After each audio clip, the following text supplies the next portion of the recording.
Welcome everybody to another episode of the Places We'll Go show. Now today we've got another fantastic guest for you on the show, Andy Fowler, who's the founder and chief creative officer at the award-winning agency Brothers and Sisters. Welcome, Andy. Thanks for having me on. It's an absolute pleasure to be here. No, the pleasure is absolutely all ours. Now, just before we get started, let me tell you a little bit more about Andy and his background. So for all of you who may not know, Brothers and Sisters are the agency behind the latest WeBuyAnyCar campaign, which I would say is nothing short than a national movement. It's absolutely remarkable. And I'd love to dive into that and hear a little bit more about the underpinnings of it. But actually, Andy was pivotal to the whole process because he built the agency from scratch. And today, it's become one major creative force in the UK ad scene with clients like B-Sky-B, Carphone Warehouse, Center Parcs, and U-Switch. Now, I would say Brothers and Sisters really do creative, transformative, commercially impactful, and genuinely move the needle when it comes to creativity. And actually, creativity is a big theme, particularly in the context of AI, which I'd love to get your take on, Andy. Now, Andy describes himself as a creative entrepreneur and has a real passion for building teams and creating cultures that enable brilliant creative work. He also says that he's curious, restless, and obsessed with the place where creativity and ideas meet tech and pop culture. I wonder what that place is. We'll have a listen soon. Now, finally, Andy also says that he's not a traditional advertising chief creative officer, so I'm sure we'll get some insight into actually what makes him tick, the work that he does, and also what truly makes him stand out. So honestly, welcome, Andy. It's an absolute pleasure to have you on. Thank you so much. Pleasure to be here this sunny Friday morning. Isn't it lovely? For those who are listening back, we're doing our usual UK Friday morning, and it's a belter going into a lovely weekend. So many things to cover, Andy, but let's just get started with how's 2023 shaping up? We're about roughly at the halfway mark. How's it going so far? Well, it's been, as you sort of alluded to in the intro, Richie, it's been quite a sort of a unique year for Brothers and Sisters because we produced this campaign that seems to have sort of penetrated British pop culture in a way that, well, I'm not sure I've ever made anything before that's had this kind of cultural impact. So it's just been a kind of a bit of a roller coaster, seeing it grow wings and develop and sprout. I mean, even last night so I'll make this say even for people who are not football fans, there was a big European football final on Wednesday night where West Ham won the sort of one of the lesser European trophies. It's called the European Conference League, I think it is.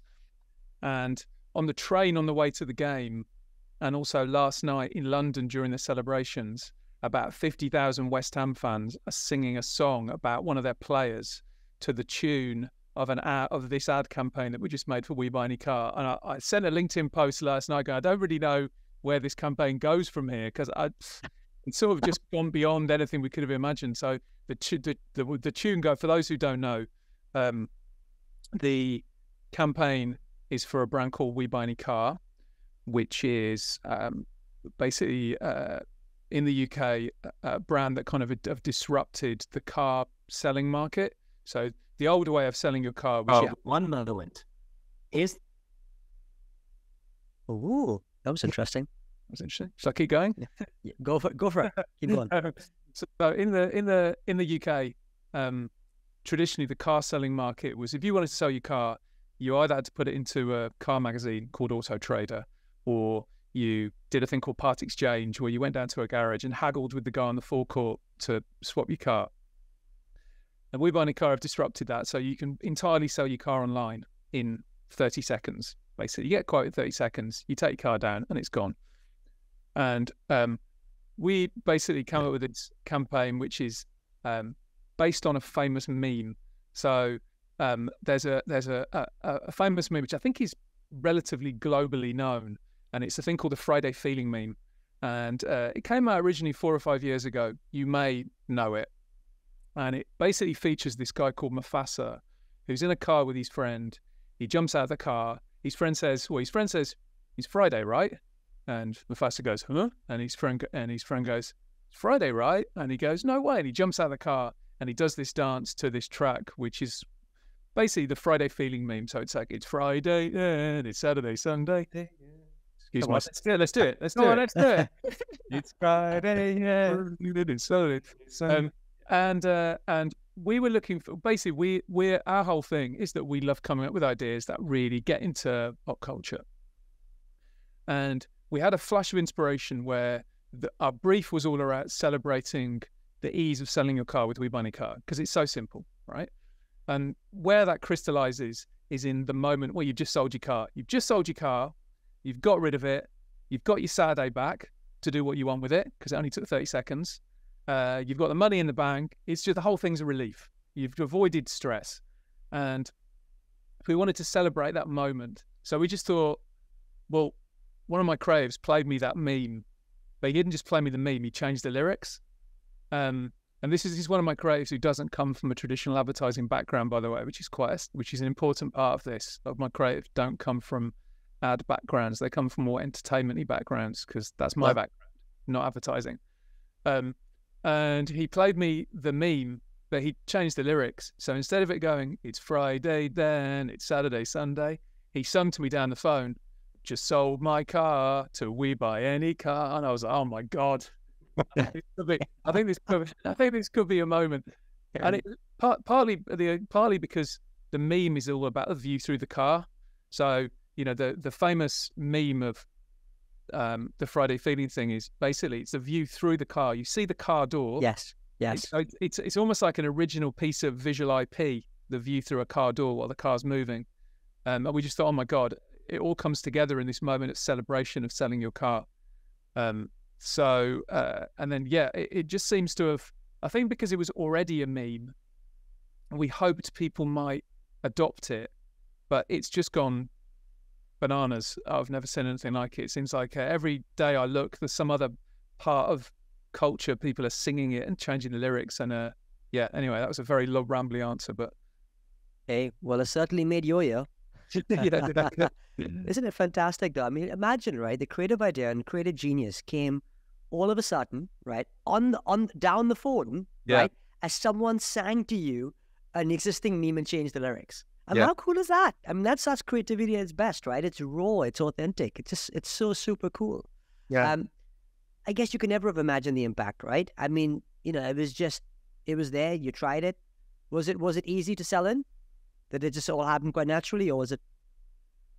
Well, I think we had a sense that the client wanted to get closer to, I guess you would call social media culture. We just had a sort of, they didn't exactly said it in those words, but we just had a feeling that because they're such a populist brand, you know, they appeal to everybody who drives a car, you know, so it's not like a sort of laser targeted on one particular. I mean, it's a real mass mainstream, anyone who drives a car.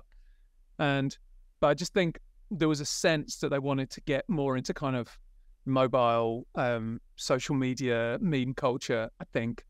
And so we were just exploring that area. We love to do that. I really like the idea of sort of, I mean, traditionally, like the way you're always taught as an advertising creative when you grow up is it's all about originality. You can't copy anything. And I sort of think that's nonsense, because I think that we live in a time now where, let's be honest, no one's really very interested in advertising. I don't think anyone in the real world is sitting there waiting to go, oh, I can't wait to see the next Views.com ad or whatever it is. That's just not the way the world is. So we just have a real big thing where we love to, well, we have a little philosophy that which I coined this phrase hip-hop creativity. And what I mean by that is that, think of hip-hop. I just think hip-hop's the defining musical movement of our era. I would say. I would argue hip-hop is the defining movement of our era. And hip-hop's not about starting with a blank sheet of paper.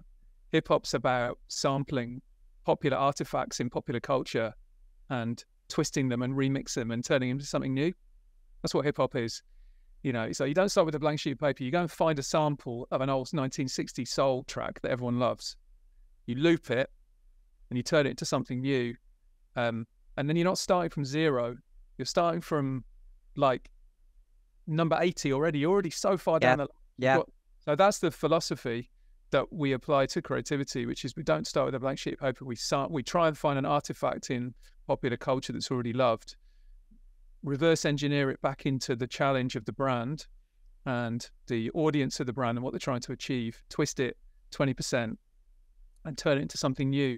And then to answer your question, when we then presented the idea to the client, and obviously we've done our research, there's a lot of research involved in this, as well as the kind of creative epiphany moment. There's obviously a lot of research and thinking about how the pieces fit together.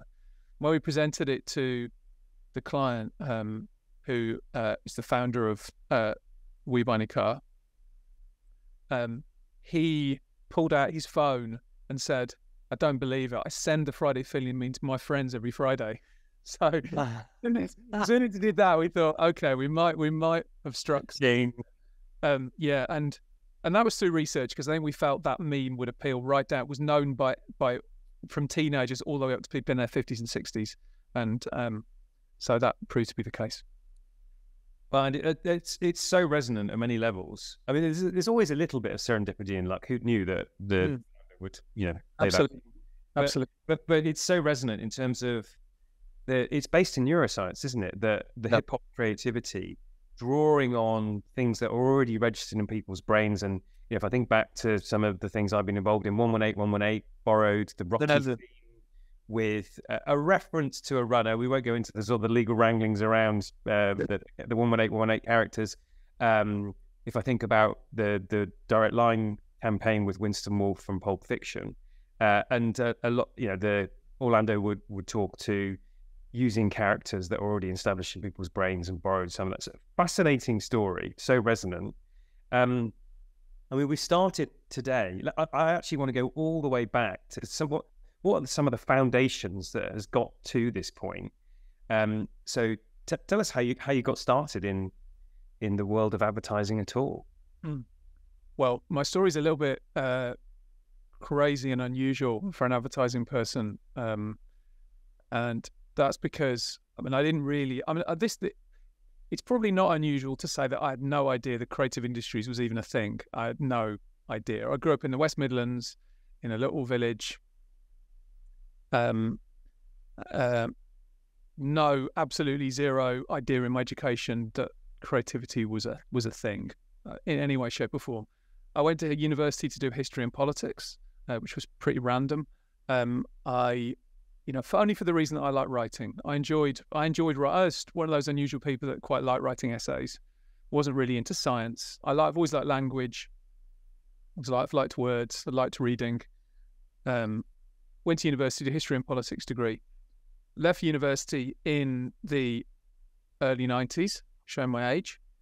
And I was living just with my dad in a house in Birmingham. My parents had just got divorced. Wasn't a great time.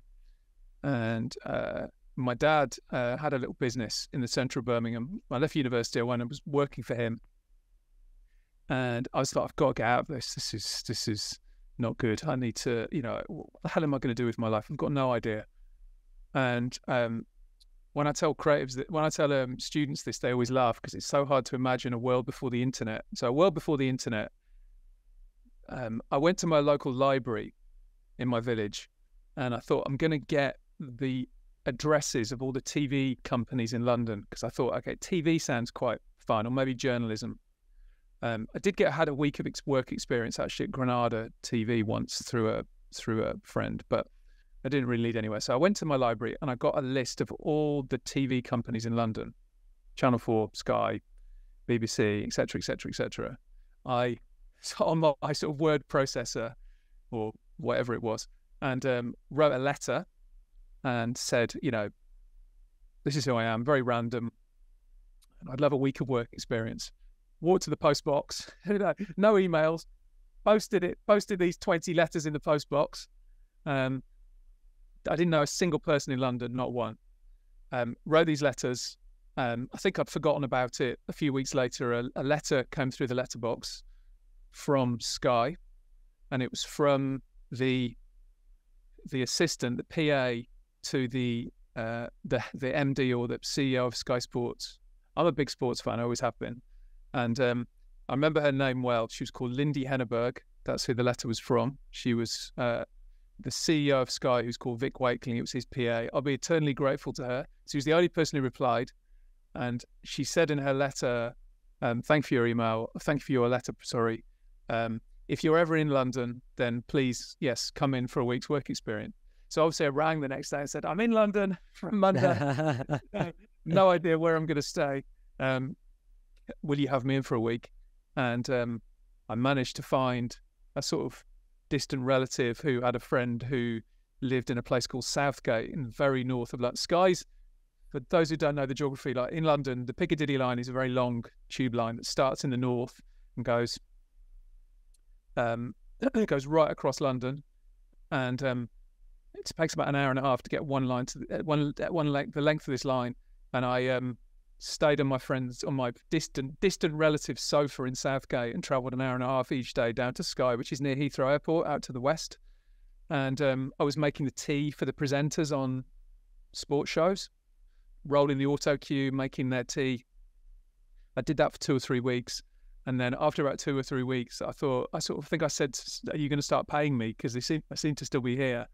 And I just thought, I'm not going to leave until they start paying me. And I just tried to make myself useful.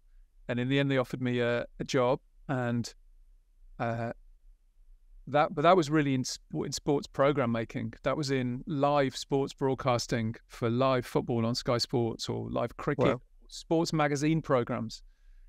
So I did that for about a year.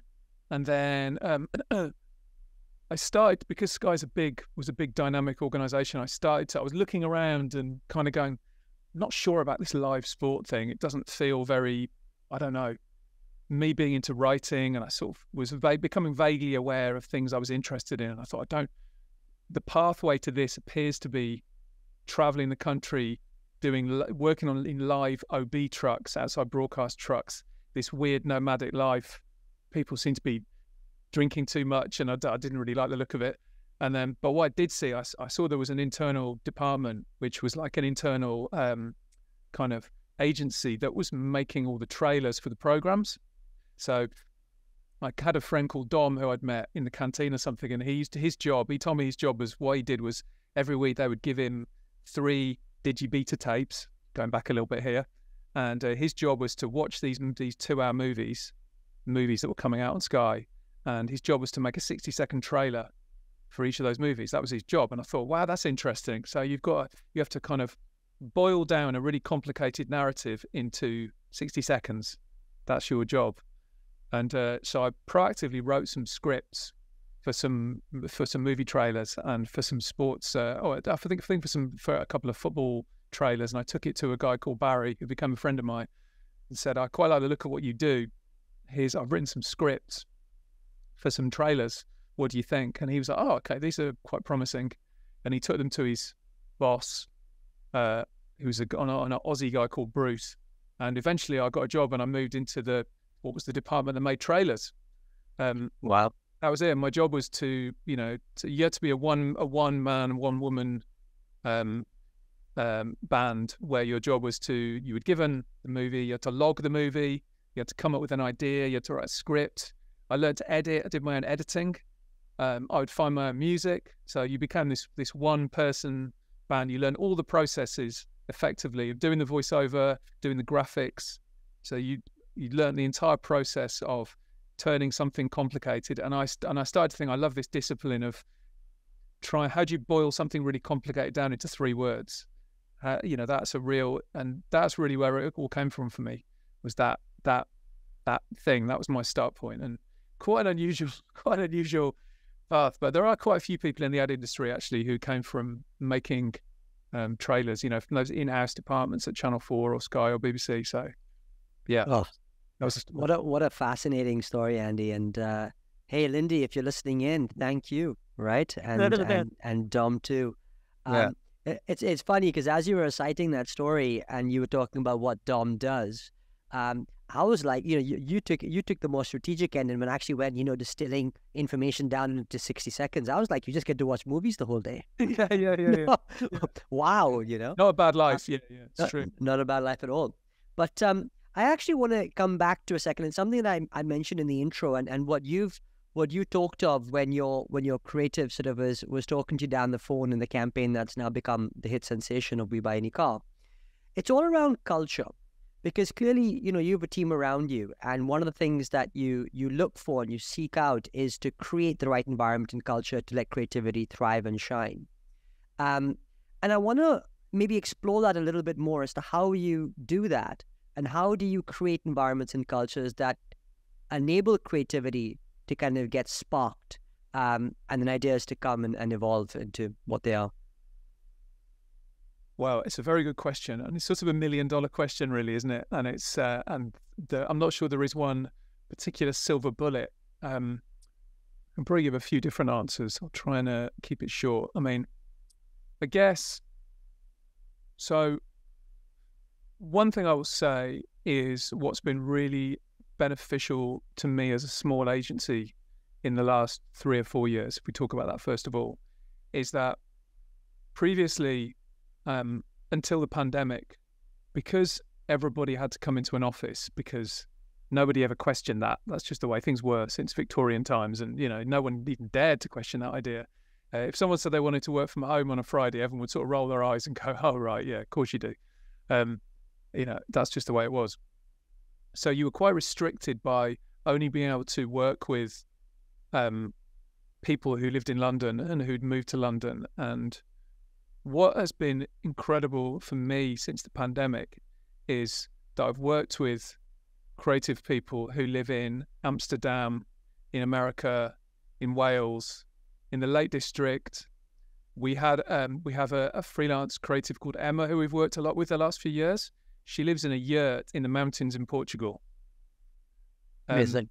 And so that ability to be able to fire off a brief to people who are in completely different headspaces, in different environments, from different backgrounds, who aren't even advertising people necessarily, and to create these kind of little writing rooms where you all dive on a Zoom from different places in the world, people from different backgrounds, different environments, different perspectives, and be able to discuss a brief compared to the old way of sitting in a room with a bunch of trained advertising creatives who were all from London, have all had a similar path, and have all probably got not dissimilar life stories, and are all sitting in a room.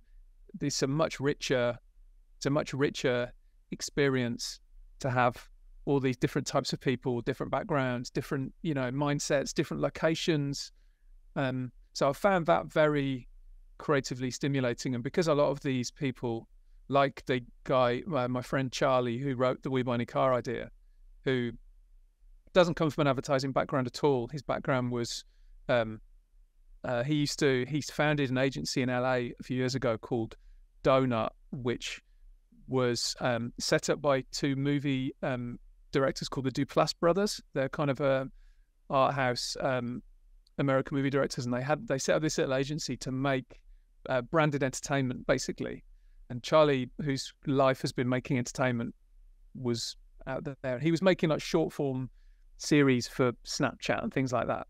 So to have access to somebody like him who doesn't want to live in London, doesn't want to work in the ad industry, but is quite up for doing a few days on a brief, to have him coming and singing "Just Sold My Car to WeBuyAnyCar" down the phone to me, pretty amazing. So I would say, maybe to answer your question, the first answer would be like not to restrict the idea of what the creative process has to be to a bunch of advertising creatives who come from advertising colleges, and many of them sadly still to this day, this kind of bunch of white middle class people all sitting in a room from similar backgrounds talking about brief, because they're the lucky ones who've had the privilege to go through this formula to get into the ad industry. I mean, you're limiting yourself to that. Whereas if you can suddenly blow that idea out and open your mind to what kind of people from what kind of perspectives, experiences might input into this brief, then you're going to get a much richer experience, I think. It's wonderful. quite unique to hear somebody talk so positively about what the pandemic has meant for ways of working and practices, because typically people lament about, I can't get people into the office and I've lost that sense, and I feel that sense of sort of virtual leadership, which on in-person leadership has disappeared. So wonderful. I mean, it's you talk about emancipating talent, really. Right. Outside America, Wales, the lakes, and Portugal. So you also said at the top, and you maybe already given us a little bit of a flavour of this. You describe yourself as a creative entrepreneur. Yeah. We've seen some of the outputs of that, but what would you say are the skills that you've got or developed that enable you to be a successful creative entrepreneur? What is it about you that makes that work? It's such a difficult question, isn't it? I'm never very comfortable answering this question because it's so hard to sort of Wow. own abilities, isn't it? Or lack of abilities, to be honest. Well, I mean, I suppose where I would start first of all, and maybe and say is, because people always say to me, first of all, how did you start your own business? Because that must have been really scary because you had a decent job, you were well paid, and why would you have taken the risk? Which I did at a point when my wife was pregnant, actually, with our first daughter, Missy, who's now 17. I gave up my solid job to start this little thing called Brothers and Sisters. I had no idea what would happen. And I guess I suppose the thing that I'm grateful for, I guess, and why I'm very lucky and privileged is I grew up in a family where everybody worked for themselves. My family was my granddad, both my granddads and my dad ran their own businesses. So to me, the most normal thing in the world was to start your own thing. I recognize that is a massive, massive advantage. I don't underestimate that if you're in an environment where where all the conversations over Sunday lunch between your dad and your granddad, even though you don't even realize it, are about running a business and what that is, even though it wasn't necessarily creative business, they were more like manufacturing businesses, but still there's creativity involved, right? That was, I guess, absorbing that made that very normal. So I think I'm incredibly lucky for that. So that's probably the first thing. I don't know, like what makes us a creative entrepreneur. I mean, I suppose the qualities that I admire and I try and adhere to, I guess, are firstly probably the quality that I value more than anything, I think, is just humility. I really, really don't like ego at all, and hopefully in the history of Brothers and Sisters, we've largely managed to navigate and done okay because we've either tried to hire people who don't have an ego and are always willing to learn and always want to ask questions and not think they know everything. And hopefully also, we've just had that as a cultural thing. And so nobody ever sees each other as being better than anybody else. Everybody is always willing to listen, to learn from each other. I think that the day you stop learning, it's a bit of a cliche, but the day you stop learning is life. So I personally don't think I know very much, to be honest. I mean, I think that I improve every day and I learn every day. And, I noticed now, actually, some pitches we've done recently, I'm, I think self-aware that when I first started Brothers and Sisters, I literally had no idea what I was doing. Like, I had absolute idea, like not a clue, and was pretty useless probably, and somehow managed to just about survive and get through. But I think it's just about learning and improving every day, getting better and better, surrounding yourself with people who are better than you. I guess the entrepreneur bit is always looking for new opportunities. It's kind of never seeing limits. I was reading the Elon Musk book recently and found it, one of his biographies, I can't remember which one, who it's by, but I found it fascinating that I got a sense that a big part of his life is the fact that in his childhood there were just no limits, because his granddad had a plane, And in their summer holidays, they used to fly to the middle of Africa and just like dump the plane somewhere in the desert and then just camp. Just crazy childhood of just everyone just basically did. There were no limits. They did anything and everything, and there was the world was so huge. And I recognize a tiny bit of that in myself, that I was extremely lucky that my childhood I was shown a lot of the world and a lot of possibility, and that has definitely sort of benefited me, I guess. Oh, wonderful, Andy. And I think your humility absolutely shines through in spades. But like you say, the uncertainty of starting something from scratch, and certainly in the early days, right? Setting things up is no easy feat whatsoever. I think we're on the cusp of another revolutionary change in the industry at the moment, which is all around the role of AI.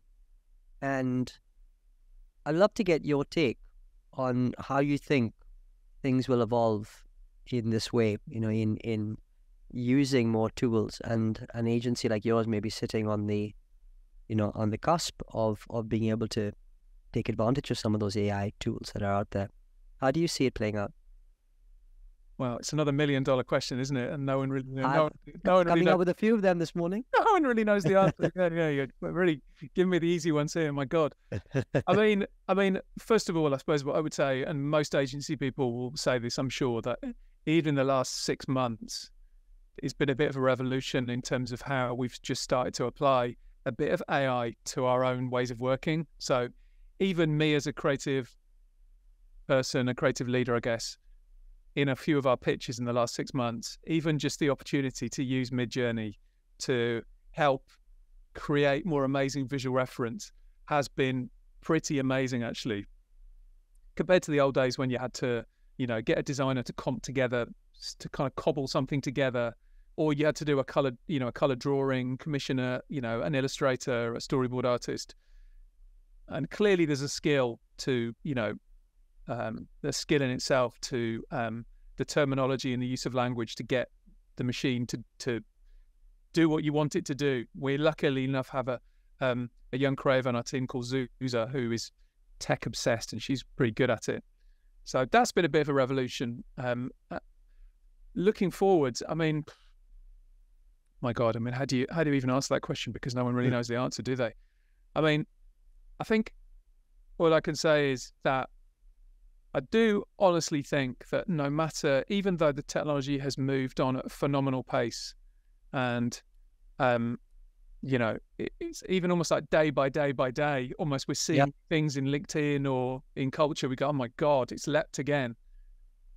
I still would like to think and believe that the sophistication of the human brain, the nuance, the evolution, the billions and billions and billions of connections that exist in our brain, the kind of creative leap that Charlie had on the phone when he rang me, I would still like to believe that although many of the less skilled tasks may be subsumed by AI, like, for example, copywriting for Instagram, or, once you've got a template to avoid lots of labor intensive work by setting off AI to fill in the template once the idea has been filled, I can see how that will save a lot of time. But I would hope that the bit at the very, very top, and I did some awards judging with Niels Leonard the other week and heard him talking about this as well, that I think that hopefully the bit at the top, which is the value of the most creative bit, so like real creativity brought on by millions of years of evolution of the human brain, being able to make connections, like drawing on, because it's almost like every idea, every thought we have, every idea we have is a product of everything we've done in our lives. It's like Honda once had an end line, which is everything we do goes into everything we do. And I feel like that's the thing AI cannot yet match, is it cannot pull together my, I was 51 last week. Hopefully I'm a product of 51 years of experiences, and every day there are thousands of things that happen to me. I make thousands of decisions, that complexity and experience hopefully can produce occasionally, very occasionally, little eureka moments. And I hope and I believe that AI will not be for some time capable of truly doing what Charlie did when he ran me up and came up with that creative leap. Whereas I think a lot of the stuff which is more filling in templates and less skilled will be taken over. So hopefully,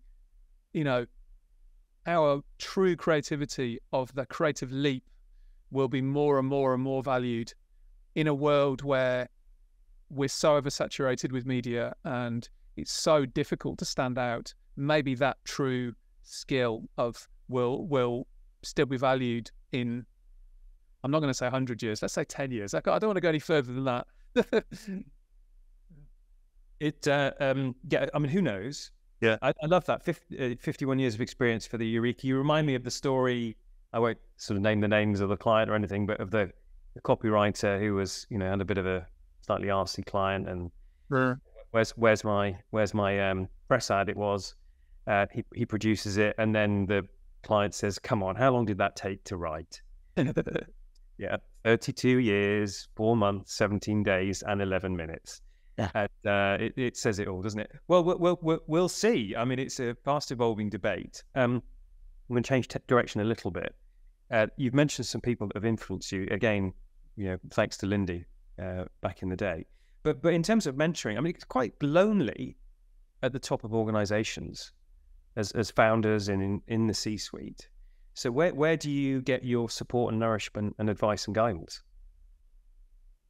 Well, it is lonely. I would say that's true. And I wouldn't really say that I've had one consistent mentor. I would say I'm going to name 3 people very, very briefly. The first one is my grandfather, who changed the course of my family's history, because my family was going back 60 or 70 years ago, on my father's side, was a quite a poor working class family, lived in Leicester and in Birmingham. And my granddad, Fred Fowler, is an amazing, rare story of social mobility, which has always inspired me, which is that he was the youngest of 8 brothers and sisters. He got an apprenticeship at Austin Rover, which is used to be the huge car plant in the south of Birmingham, British Leyland. Got an apprenticeship there, and he was obviously a bright guy. He had a photographic memory as well, which is crazy. And for some reason, he was hugely motivated, and he always used to tell me this story when he was a kid, that he told his family, he always says he didn't used to have any shoes. That's how poor he was. I don't know whether to believe that, but that's what he said. And he always said that he used to tell his family that he would drive back down the street on his 40th birthday driving a Rolls Royce, and they would all laugh at him. And he did it on his 30th birthday. And he completely changed the course of my family's life. He ended up setting up his own engineering company and sort of owning the patent on a load of specific drill bits was his thing. It was about drills.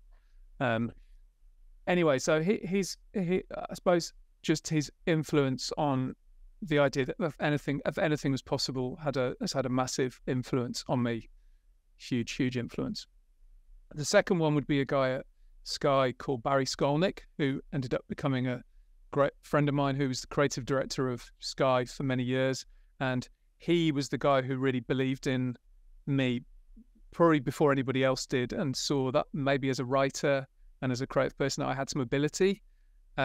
We went from being colleagues to friends to ultimately he was sort of my client really for many years, because when I started Brothers and Sisters, he believed in us, brought us on, and we ended up working together for sort of 10 years really as kind of friends, but kind of client and agency. And so his influence was huge, I would say. Also because he was because he was a creative person who'd gone very, very high in a big corporate organization. So he really valued creativity, which is, I mean, he was almost an in-house creative director before that became a thing. It's obviously a massive thing where clients have their own in-house. He's the second one. And then the third one would be the the reason why Brothers and Sisters, I've turned Brothers and Sisters to become a not-for-profit. And I believe we're the only not-for-profit creative agency in the world, as far as I'm aware. And that's a guy called Rupert Taylor. So I've always lived around, for 25 years, around Ladbroke Grove in West London. I can almost see the Grenfell Tower out my window now as I look. I live up in a place called Kensal Rise, just up the hill from Notting Hill. But those who don't know, it's in West London. I started Brothers and Sisters in that area, in Ladbroke Grove. It's an area of massive disparity between rich and poor. It's an incredible melting pot of an area. Has many famous cultural movements, musical movements have come out of the area. And I started the agency there, and I always wanted to put something back. My kids were born in the area. In 2017, something beyond imaginably terrible happened in the area, something called the Grenfell fire. And what happened was, due to horrendous neglect, a tower block went up in flames and 72 people lost their lives. And it had a huge effect on me as somebody from the area. A teacher in my daughter's school lost all her family in it, beyond imagination. And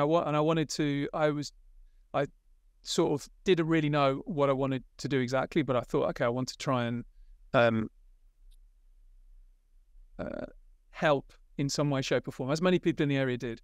And I ended up working in the local community centre just opposite the tower for 2 weeks. I took 2 weeks off work and helped out handing clothing to guys who'd lost everything in the fire, like lost everything. Imagine you've lost everything you own, your phone, your wallet, your photography, your clothes, like everything. These guys were still wearing the kind of charred clothes that they'd escaped the fire with. And a lot of people like Nike and Selfridges were sending lorries down of clothes to hand out. And so I met about 50 families because I was just lucky enough to be in this one community centre called the Rugby Portobello Trust, which was the one place that all the community trusted because they didn't let celebrities in, they didn't let the media in, they didn't let royals in. So it was the real safe haven for the community. So I had a horrific but also an amazing week meeting all these people. And that was the week where I felt like I was, after 20 years of making ads, that was the week where I felt I was for the first time was doing something valuable, weirdly. And after that, I thought I really wanted to stay involved in the community somehow. And I met this guy called Rupert Taylor, which is the person I wanted to talk about. And he's an amazing community leader. He spent his life working with young people in the community, people from the Grenfell community, a very, very diverse group of young people, none of whom were particularly born into any kind of privilege. And he's a very inspiring guy. And he told me he was starting a football team for the survivors and the bereaved and the community called Grenfell Athletic. And I said, well, I'd like to help with that. And so I and Brothers and Sisters have spent the last 5 years using every spare bit of our time, money, energy, creativity to help this football club to become financially sustainable. We've developed relationships with Nike, Cadbury, Soho House. We've created mentor schemes for young people in the community. So I would say Rupert's influence on me, as far as thinking about what my legacy can be, how I can help brothers and sisters to use our creativity to do good, thinking about what's the measure of success, and even to the extent where I've ended up changing what Brothers and Sisters is to become a not-for-profit. And, really took, I suppose, to start a conversation about what profit is in an industry which is, of course, advertising. It's almost like, it's a contradiction in terms. How can you be a not-for-profit advertising agency? Because that's all about growth and about profitability. And that's, of course, what we do. We help our clients to grow, but what we do with our profit is our business. So Rupert's been very influential on me as far as how I look at my work and my life. It's a very long answer. Sorry about that.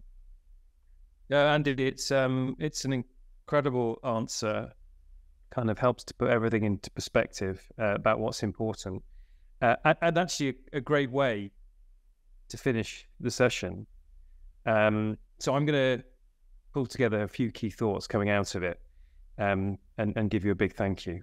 So let's just do a bit of a recap of what we've heard. Well, let's get started by saying, you should go out and buy a swanky tuxedo for those award ceremonies for WeBuyAnyCar campaign, which has caught the imagination of the nation, got everyone dancing, and yes, has borrowed upon or sampled in a hip hop creativity sense other references, but what a way to crown 2023.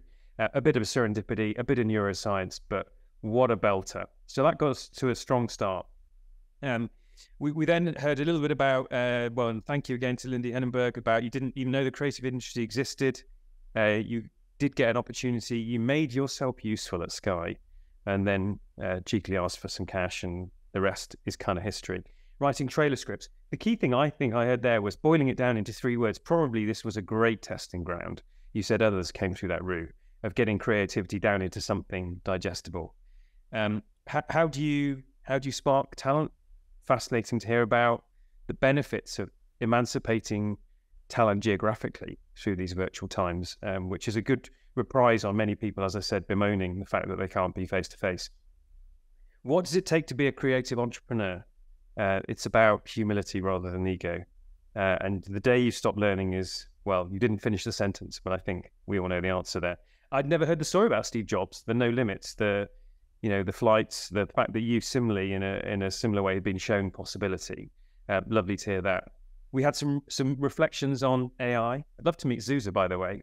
Sounds like a rock star. Hopefully the human brain can stay ahead of the templates. We are indeed all a product of our past, and those 51 years of experience still leads to the eurekas, ... the involvement, or maybe the immediate response that the WeBuyAnyCar was going to be magical.